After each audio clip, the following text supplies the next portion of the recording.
Di tengah gurun Persia yang luas, terhampar sebuah kota tua bernama Isfahan. Kota ini tidak hanya dikenal karena arsitekturnya yang menawan, tetapi juga menyimpan jejak sejarah yang kompleks dan misterius. Salah satunya adalah keberadaan komunitas Yahudi yang telah menghuni wilayah ini selama berabad-abad. Mereka dikenal sebagai Yahudi Isfahan, sebuah kelompok yang telah menjadi bagian dari dinamika sosial dan spiritual Timur Tengah sejak masa kuno. Asal-usul Yahudi Isfahan berakar dari masa pengasingan bangsa Yahudi ke Babilonia pada abad ke-6 sebelum Masehi. Setelah penaklukan Yerusalem oleh pasukan Babilonia, banyak orang Yahudi yang diangkut ke wilayah kekuasaan Babel, yang kemudian diperluas oleh Kekaisaran Persia. Ketika Kekaisaran Persia di bawah kekuasaan Raja Kores menaklukkan Babilonia, orang-orang Yahudi diberi kebebasan untuk kembali ke tanah mereka. Namun, tidak semua memilih kembali ke Yerusalem.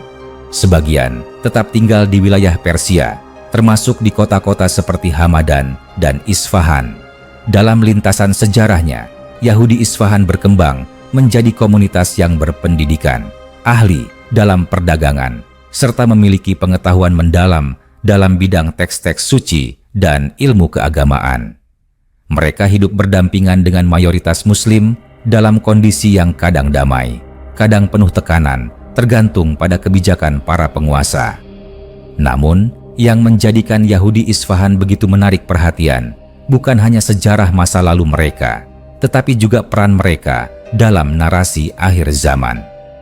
Dalam beberapa riwayat dan teks keislaman, khususnya yang diriwayatkan dalam hadis-hadis Nabi Muhammad, disebutkan bahwa menjelang akhir zaman akan muncul seorang tokoh besar dari kalangan musuh Islam yang dikenal sebagai Al-Masih Ad-Dajjal. Dalam beberapa riwayat disebutkan bahwa Dajjal akan diikuti oleh 70.000 orang Yahudi dari Isfahan yang mengenakan jubah panjang berwarna hijau dan membawa senjata. Riwayat ini menimbulkan banyak spekulasi dan kajian mendalam, baik dari kalangan ulama, cendekiawan, maupun peneliti kontemporer. Pertanyaannya adalah, siapa sebenarnya Yahudi Isfahan yang disebut-sebut akan menjadi pengikut Dajjal? Apakah mereka masih eksis saat ini? Apakah pernyataan tersebut harus dipahami secara harfiah atau simbolik?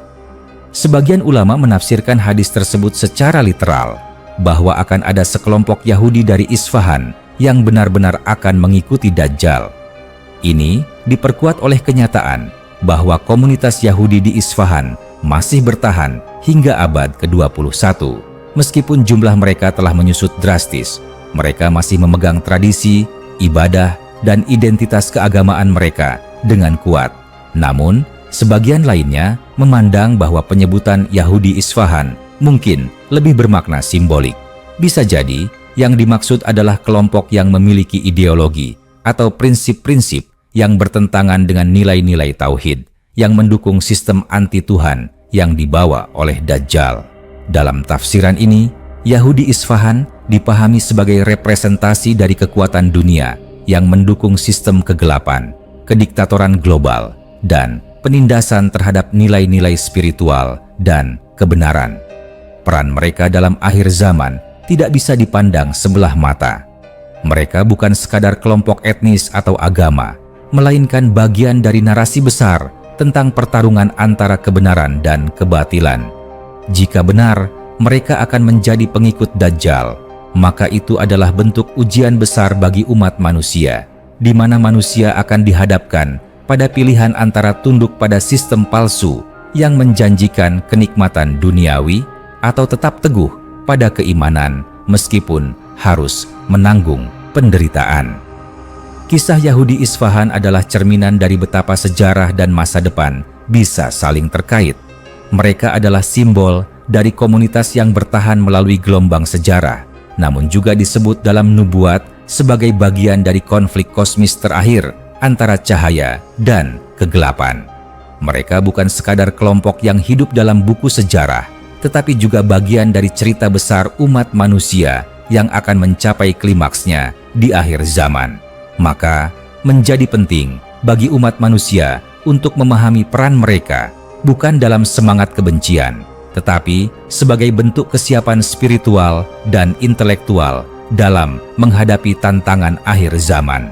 Karena pada akhirnya, kebenaran tidak akan ditentukan oleh etnis atau asal-usul, melainkan oleh siapa yang tetap setia pada nilai-nilai ilahi di tengah badai kebohongan dan tipu daya yang datang menjelang kiamat.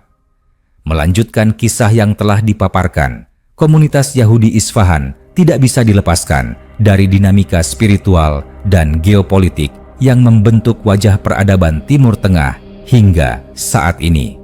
Mereka selama berabad-abad bukan hanya sekadar penduduk minoritas, tetapi juga penjaga tradisi kuno yang menyimpan warisan panjang dari ajaran-ajaran Taurat, Talmud, dan interpretasi lainnya yang berkembang dalam diaspora.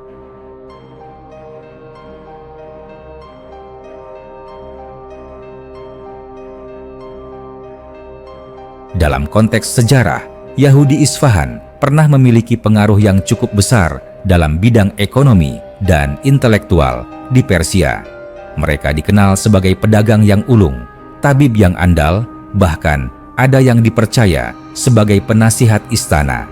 Meski sering menjadi sasaran kebijakan diskriminatif, komunitas ini mampu bertahan dan terus menjaga identitas mereka. Namun, ketika memasuki era modern, terutama setelah Revolusi Iran pada tahun 1979, banyak dari mereka memilih untuk meninggalkan tanah kelahiran mereka dan bermigrasi ke Amerika Serikat, Israel, atau negara-negara Eropa. Saat ini, populasi Yahudi di Isfahan hanya tersisa dalam jumlah yang sangat kecil, namun mereka tetap memiliki sinagoga, sekolah, dan komunitas yang aktif. Kembali pada narasi akhir zaman, kehadiran 70.000 Yahudi Isfahan dalam hadis-hadis Nabi tidak hanya mengejutkan, tetapi juga menyimpan misteri. Angka tersebut, dalam pandangan sebagian mufasir, tidak harus dipahami secara literal. Ia bisa menjadi simbol dari kekuatan besar yang terorganisir, disiplin, dan memiliki pengaruh global yang mengikuti Dajjal karena tergiur oleh janji kemakmuran dan kekuasaan duniawi. Dalam banyak tafsir klasik maupun modern, Dajjal digambarkan sebagai tokoh yang datang dengan keajaiban, kemampuan luar biasa, dan program yang memikat hati manusia. Ia bisa menghidupkan yang mati, menurunkan hujan, dan menguasai bumi secara luas. Hal ini menyebabkan banyak orang, termasuk dari kalangan berilmu dan terhormat, akan terjebak dan menjadi pengikutnya. Dalam konteks ini, pengikut Dajjal dari Isfahan bisa juga diartikan sebagai golongan elit global yang memiliki kepentingan ideologis, politik, dan ekonomi dalam menyokong sistem dunia yang anti Tuhan. Tidak sedikit pula peneliti Muslim yang mengaitkan Yahudi Isfahan dengan proyek-proyek besar yang mengarah pada dominasi dunia melalui sains, teknologi, dan kekuatan ekonomi. Meskipun tidak semua Yahudi termasuk dalam golongan ini, narasi yang berkembang menggambarkan adanya kekuatan tertentu dalam tubuh Yahudi global yang akan menjadi tulang punggung sistem Dajjal. Sistem ini akan menolak semua nilai ketuhanan dan menggantikannya dengan nilai-nilai materialisme ekstrim, sekularisme mutlak, dan kekuasaan absolut manusia atas kehidupan. Dalam tafsir yang lebih luas, kehadiran Dajjal dan para pengikutnya, termasuk yang disebut berasal dari Isfahan, menjadi bagian dari rencana besar ujian spiritual akhir zaman. Ini adalah masa ketika iman akan diuji secara total, ketika kebenaran tidak lagi mudah dikenali karena dibalut oleh propaganda, teknologi canggih, dan manipulasi realitas. Sebagian ulama mengatakan bahwa umat Islam harus membekali diri dengan ilmu, iman yang kuat, serta kedekatan kepada Tuhan untuk menghadapi fitnah ini. Salah satu pelajaran penting yang bisa diambil dari penyebutan Yahudi Isfahan adalah pentingnya kewaspadaan terhadap kekuatan-kekuatan dunia yang terorganisir, yang bisa saja membentuk poros kekuasaan global anti kebenaran, sebagaimana sistem Dajjal digambarkan dalam berbagai literatur Islam. Pada akhirnya, penyebutan Yahudi Isfahan dalam konteks akhir zaman bukan bertujuan untuk menanamkan kebencian etnis, tetapi sebagai pengingat bahwa sejarah, spiritualitas, dan geopolitik saling terhubung. Ia menjadi simbol peringatan bagi umat manusia bahwa tantangan iman di masa depan akan semakin kompleks dan canggih. Maka, bukan hanya kekuatan fisik yang dibutuhkan, tetapi juga kekuatan jiwa, pengetahuan yang luas, dan kebijaksanaan dalam melihat tanda-tanda zaman. Isfahan dengan segala misterinya tetap berdiri hingga hari ini sebagai kota yang menyimpan kisah masa lalu dan kemungkinan peran dalam masa depan yang belum datang. Apakah benar dari kota inilah akan muncul gelombang besar pengikut Dajjal? Ataukah ini hanyalah lambang dari sistem tertentu? Hanya waktu yang akan menjawabnya. Namun yang pasti, bagi mereka yang beriman, tugasnya bukan menebak masa depan, melainkan mempersiapkan diri dengan amal, pengetahuan, dan kedekatan pada Tuhan, agar tidak termasuk dalam golongan yang tertipu oleh fitnah akhir zaman. Kisah tentang Yahudi Isfahan dan keterkaitannya dengan akhir zaman tidak berhenti pada sebatas catatan sejarah atau penafsiran hadis. Ia terus berkembang seiring zaman, menjadi bahan renungan mendalam bagi umat manusia, khususnya umat Islam, dalam menyikapi realitas dunia yang semakin kompleks. Kita tidak hanya berbicara tentang kelompok tertentu di sebuah kota kuno, tetapi juga tentang bagaimana simbolisme, kekuasaan, dan fitnah bisa menjelma dalam berbagai bentuk yang menipu mata dan hati manusia. Dalam perspektif eskatologi Islam, akhir zaman adalah periode di mana semua nilai akan diuji secara total. Kebaikan dan keburukan tidak lagi tampil dalam wujud yang jelas.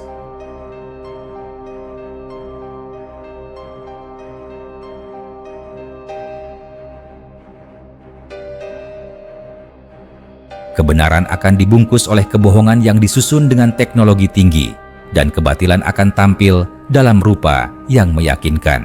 Dalam konteks ini, para pengikut Dajjal, yang dalam banyak riwayat disebut berasal dari berbagai penjuru dunia, bukan hanya mereka yang beragama Yahudi, melainkan siapa saja yang tunduk kepada sistem yang mengusung nilai anti Tuhan, kesombongan manusia, dan kekuasaan absolut di atas bumi.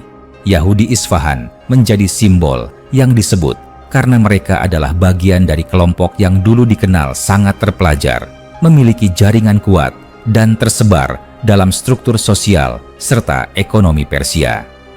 Jika kita memahami Dajjal bukan hanya sebagai individu, tetapi juga sebagai sistem, maka pengikutnya tidak lagi hanya berupa satu etnis atau bangsa, melainkan koalisi global yang bergerak di bawah satu payung. Penguasaan penuh atas kehidupan manusia, mulai dari spiritual, ekonomi, hingga teknologi dan informasi. Di era digital saat ini, ketika segala hal bisa direkayasa, ketika realitas bisa dimanipulasi melalui kecerdasan buatan, rekayasa genetika, pengawasan global, dan propaganda media, umat manusia berada di ambang bahaya yang nyata. Inilah atmosfer zaman yang digambarkan oleh Rasulullah dalam berbagai hadis tentang akhir zaman, di mana kebenaran menjadi asing dan kebohongan menjadi arus utama. Munculnya kekuatan global yang sangat terstruktur, yang mengendalikan sistem keuangan dunia, arus informasi, serta membentuk opini publik secara masif, menjadi salah satu indikasi bahwa umat manusia sedang menuju fase penting dalam sejarahnya. Yahudi Isfahan, dalam pengertian ini, bisa ditafsirkan sebagai bagian dari kekuatan simbolik yang dahulu punya peran penting dalam sistem kekaisaran dan kini, menurut banyak pengamat eskatologi, menjadi bayangan dari sistem yang akan menopang pemerintahan Dajjal. Namun dalam semua narasi ini, Islam tidak pernah mengajarkan kebencian buta kepada bangsa atau suku tertentu. Apa yang ditekankan adalah kewaspadaan terhadap sistem, ideologi, dan kekuatan dunia yang membawa manusia menjauh dari nilai-nilai ilahi. Tidak semua Yahudi adalah pengikut Dajjal, sebagaimana tidak semua umat Islam akan selamat dari fitnahnya. Bahkan, dalam hadis disebutkan banyak dari umat Islam sendiri yang akan terpedaya oleh kehebatan Dajjal karena lemahnya iman dan kehausan mereka akan dunia. Tugas umat yang beriman bukan memburu siapa Yahudi Isfahan secara fisik, melainkan mengenali karakteristik sistem yang mereka dukung. Sistem yang menyuburkan kesombongan, menolak kenabian, memuja sains tanpa nilai, dan menciptakan tatanan dunia baru yang anti-agama. Dajjal akan datang membawa solusi atas semua masalah dunia, tapi dengan harga yang mahal, menjual iman demi kenyamanan hidup. Iman yang sejati, seperti yang diajarkan para nabi, tidak mudah tergoyahkan oleh godaan dunia. Maka, Nabi Muhammad berpesan agar umatnya menjaga keimanan dengan amal, zikir, membaca ayat-ayat pelindung seperti 10 ayat pertama surat Al-Kahfi, dan terus meneguhkan hati agar tidak tergelincir. Yahudi Isfahan hanyalah bagian dari narasi besar ini. Ia adalah nama yang muncul dalam riwayat, namun di baliknya ada pesan penting bahwa tantangan ke depan bukan hanya berupa pertempuran fisik, tapi pertempuran pemikiran, keyakinan, dan jiwa. Perang ini tidak bisa dimenangkan dengan senjata, tetapi dengan ilmu, iman, dan keberanian untuk tetap berdiri teguh di atas jalan yang lurus, meski seluruh dunia berpaling. Karena pada akhirnya, fitnah Dajjal bukan tentang sosoknya, tapi tentang ujian yang ia bawa. Apakah manusia akan tunduk pada dunia yang ia bangun, atau tetap berpegang pada Tuhan, meski harus kehilangan dunia itu? Ketika kita melanjutkan pembahasan ini, semakin jelas bahwa narasi tentang Yahudi Isfahan dan perannya di akhir zaman bukan semata tentang sekelompok manusia yang hidup di suatu wilayah, tetapi tentang sebuah konstruksi besar dalam sejarah umat manusia yang akan bermuara pada pertarungan dahsyat antara kebenaran dan kebatilan. Hadis-hadis yang menyebut pengikut Dajjal berasal dari Isfahan menjadi salah satu petunjuk penting bahwa Isfahan tidak sekadar kota kuno yang penuh sejarah, tetapi juga memiliki nilai simbolik yang kuat dalam perjalanan spiritual umat manusia. Kota ini, yang dulunya menjadi pusat kejayaan Kekaisaran Safawi dan pusat intelektual Persia, menyimpan banyak warisan budaya, filsafat, dan pemikiran, termasuk di dalamnya pengaruh-pengaruh esoterik dan mistisisme yang berkembang dalam tradisi-tradisi tertentu. Dalam sejarahnya, Persia merupakan tempat tumbuh suburnya berbagai aliran filsafat yang mencoba menyatukan ajaran-ajaran kuno dengan pandangan dunia modern. Beberapa di antaranya bahkan mencoba melebur antara kepercayaan Zoroaster, ajaran Yahudi, dan filsafat Yunani, lalu membentuk semacam pemikiran sinkretik yang pada akhirnya bisa menjadi landasan bagi ideologi dunia baru yang mengaburkan antara hak dan batil.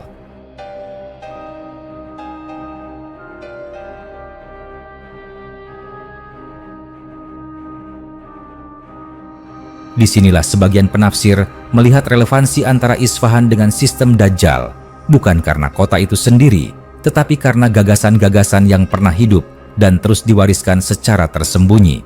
Dalam tradisi eskatologi Islam, Dajjal bukan hanya ancaman secara fisik, ia adalah simbol puncak dari tipu daya dunia. Ia akan tampil membawa solusi terhadap krisis ekonomi, sosial, dan spiritual manusia.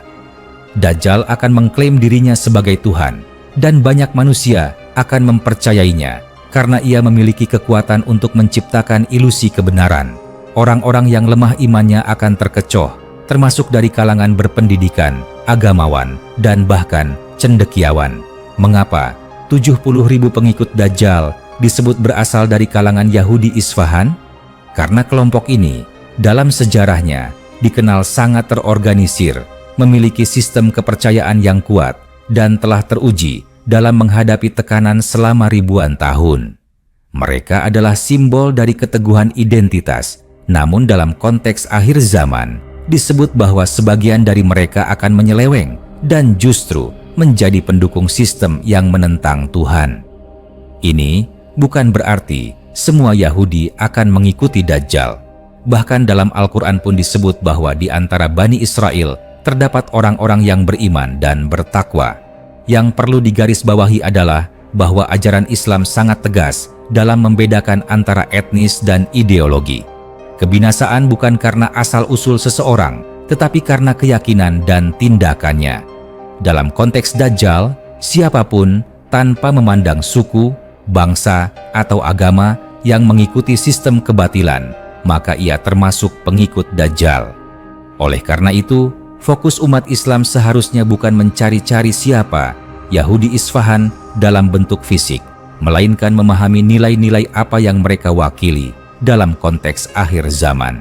Jika Dajjal adalah sistem global yang menolak eksistensi Tuhan, menyingkirkan agama dari ruang publik, menciptakan masyarakat konsumtif yang dikuasai oleh algoritma, teknologi, dan kekuatan finansial, maka para pengikutnya adalah mereka yang mendukung dan tunduk kepada sistem ini. Dan mungkin sebagian dari mereka memang berasal dari kelompok yang pernah dikenal sebagai Yahudi Isfahan, namun bisa juga berasal dari mana saja. Tugas umat Islam adalah menyiapkan diri dengan ilmu, menghidupkan spiritualitas sejati, membangun ketahanan akidah, dan memahami tanda-tanda zaman secara jernih. Karena pada akhirnya, musuh terbesar bukan Dajjal itu sendiri, tetapi keraguan dalam hati dan kelemahan dalam mempertahankan iman. Fitnah Dajjal adalah fitnah terbesar dalam sejarah manusia, dan siapa yang tidak membekali dirinya dengan iman dan ilmu, maka akan dengan mudah terjerat oleh tipu dayanya. Maka, kisah Yahudi Isfahan bukanlah cerita untuk menumbuhkan kebencian, melainkan sebuah peringatan bahwa umat manusia sedang berjalan menuju puncak sejarah, di mana semua nilai akan diuji secara nyata. Sebuah zaman ketika logika manusia akan dikalahkan oleh ilusi teknologi, ketika rasa takut dan lapar akan membuat manusia menyerahkan harga dirinya, dan ketika hanya mereka yang berpegang teguh pada kebenaran yang mampu bertahan. Di tengah gelombang besar fitnah akhir zaman, umat Islam dituntut bukan hanya untuk mengenali musuh, tetapi juga memperkuat diri sendiri. Karena pada akhirnya, pertarungan ini bukan antara kelompok tertentu, melainkan antara iman dan hawa nafsu, antara cahaya dan kegelapan, antara Tuhan yang sejati dan Tuhan-Tuhan palsu yang akan bermunculan dengan wajah modern, canggih, dan menipu.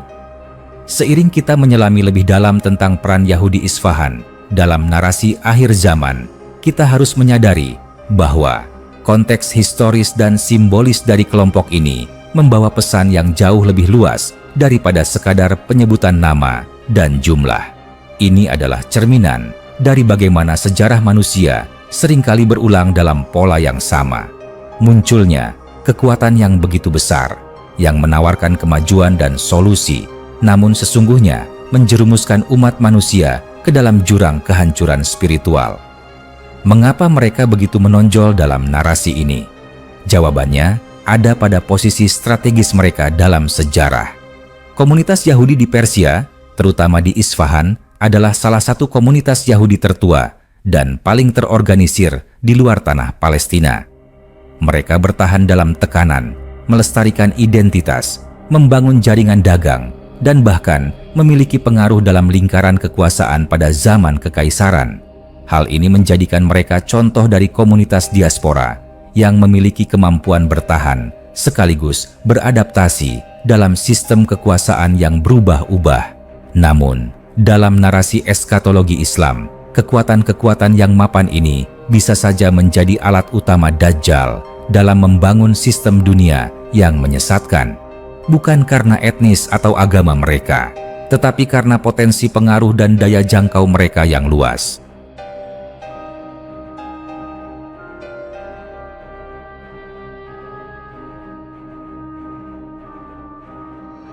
Dalam konteks ini, Yahudi Isfahan menjadi simbol dari kekuatan duniawi yang berpadu dengan ideologi yang menyimpang, dan pada akhirnya menjadi bagian dari mekanisme global yang menjadikan Dajjal sebagai pusat kekuasaan. Apa yang ditawarkan oleh Dajjal? Dajjal datang bukan sebagai penjahat yang menyeramkan secara fisik. Ia akan muncul sebagai sosok penyelamat. Ia menjanjikan kemakmuran, kestabilan ekonomi, solusi terhadap bencana dan kelaparan, serta menghapus peperangan. Dunia yang lelah oleh konflik akan melihat Dajjal sebagai jawaban. Dan disinilah letak bahaya terbesar. Ia menyamar sebagai kebaikan. Dalam banyak hadis disebutkan bahwa Dajjal memiliki kemampuan untuk menghidupkan kembali orang mati, menurunkan hujan, dan membuat bumi menghijau kembali. Ini bukan keajaiban sejati, tetapi ilusi teknologi dan manipulasi realitas. Bayangkan sebuah dunia yang dikendalikan oleh kecerdasan buatan, di mana emosi manusia bisa dipetakan dan dimodifikasi, di mana kelaparan bisa diakhiri dengan makanan sintetis, dan di mana penyakit bisa disembuhkan bukan oleh rahmat Tuhan, tetapi oleh sistem transhumanisme yang mengaburkan batas antara manusia dan mesin. Dunia inilah yang akan ditawarkan Dajjal. Dan siapa yang paling siap mendukung sistem semacam ini? Mereka yang telah lama terbiasa mengelola kekuasaan secara tersembunyi, mereka yang memiliki jaringan global, dan mereka yang melihat dunia sebagai proyek dominasi ideologi. Disinilah pengikut Dajjal dari kalangan Yahudi Isfahan menjadi relevan sebagai simbol dari kelompok elit yang akan menjadi kaki tangan sistem ini, meskipun secara aktual bisa jadi mereka bukan lagi Yahudi dalam arti agama, melainkan kelompok yang mewarisi nilai-nilai tertentu dari sistem lama dan menggunakannya untuk menegakkan sistem dunia baru. Bagaimana umat Islam harus menyikapi hal ini? Kisah ini bukan untuk menimbulkan ketakutan tanpa arah. Justru sebaliknya, ia adalah panggilan untuk persiapan. Bukan persiapan fisik semata, tetapi persiapan iman, ilmu, dan wawasan. Rasulullah memberikan petunjuk yang sangat jelas. Bacalah 10 ayat pertama dan terakhir dari surat Al-Kahfi, karena ayat-ayat itu mengandung perlindungan dari fitnah Dajjal. Mengapa Al-Kahfi? Karena di dalamnya ada pelajaran tentang ujian iman, ujian kekuasaan, ujian kekayaan, dan ujian ilmu, semua yang menjadi senjata Dajjal dalam menyesatkan umat manusia. Umat Islam juga dituntut untuk membangun peradaban tandingan, sebuah peradaban yang tidak tunduk kepada sistem dunia materialistik, tetapi yang menjunjung tinggi keadilan, kebenaran, dan nilai-nilai ilahi. Umat Islam harus mampu menguasai teknologi, ekonomi, dan pendidikan, namun tetap dengan dasar akidah yang kuat agar tidak ikut terhisap dalam pusaran sistem yang dikendalikan oleh Dajjal. Yahudi Isfahan dalam narasi akhir zaman adalah simbol dari keterlibatan kelompok terorganisir dalam membangun sistem global yang akan menopang kekuasaan Dajjal. Ini bukan tentang etnis, tapi tentang sistem, ideologi, dan kekuatan duniawi yang menentang nilai-nilai Tuhan. Dajjal tidak akan datang sendiri, ia akan datang dengan infrastruktur, media, teknologi, dan sistem yang membuat kebatilan tampak sebagai kebenaran. Dan umat Islam dituntut untuk siap, bukan dengan senjata, tetapi dengan cahaya ilmu dan kekuatan iman. Kisah ini adalah pengingat bahwa zaman fitnah sudah dekat, atau mungkin telah kita masuki tanpa kita sadari. Dunia semakin menyerupai prediksi Rasulullah. Masjid-masjid megah namun kosong dari ruh, ulama disanjung, tapi banyak yang menjual agama demi dunia, dan manusia disibukkan oleh dunia digital hingga lupa pada keabadian. Maka, siapa yang tidak membentengi dirinya dengan Al-Quran, hadis, dan ilmu yang benar, akan mudah menjadi bagian dari sistem Dajjal, bahkan tanpa disadari. Dalam meneruskan kisah besar tentang peran Yahudi Isfahan dan keterkaitannya dengan akhir zaman, kita memasuki babak yang lebih dalam dan lebih personal. Apa yang sebenarnya akan dihadapi manusia ketika fitnah Dajjal benar-benar datang? Ini bukan hanya tentang satu kelompok, satu kota, atau satu bangsa, tetapi tentang pertarungan spiritual universal yang akan menguji setiap jiwa di muka bumi. Ketika kita membaca bahwa Dajjal diikuti oleh 70.000 Yahudi Isfahan, maka angka ini tidak bisa dipahami hanya secara matematis. Ia adalah lambang dari struktur kekuasaan dan pengaruh yang luas, bukan hanya secara kuantitatif, tapi juga kualitatif. Artinya, yang akan mengikuti Dajjal bukan hanya banyak secara jumlah, tetapi juga kuat pengaruhnya, terorganisir, dan menjadi otak di balik propaganda serta sistem dunia yang ia bangun.